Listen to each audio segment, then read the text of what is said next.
መከራህን ትረሳለህ። ይህንን ቪዲዮ ለአምስት ሰው ሼርና 5 ጊዜ ኮፒ ሊንክ እንድታደርጉ በጌታ ፍቅር ጠይቃችኋለሁ። የእግዚአብሔር ቃል ሲናገር ኢዮብ ምዕራፍ 11 ከቁጥር 16 እስከ 19 እንዲህ ይላል። መከራህን ትረሳለህ፣ እንዳለፈው ውሃ ታስባለህ። ከቀትር ይልቅ ሕይወት ይበራል፣ ጨለማም ቢሆን እንደ ጠዋት ይሆናል። ተስፋ ስላለ ተዘልለህ ትቀመጣለህ፣ በዙሪያ ትመለከታለህ፣ በደህንነትም ታርፋለህ። ትተኛለህ፣ የሚያስፈራም የለም።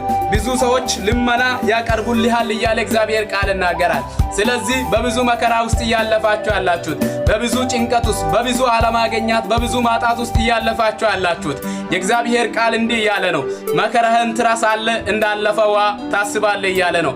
ስለዚህ መከራችሁን ትረሳላችሁ፣ እንዳለፈው ውሃ ታስባላችሁ። እግዚአብሔር ከናንተ ጋር ነው።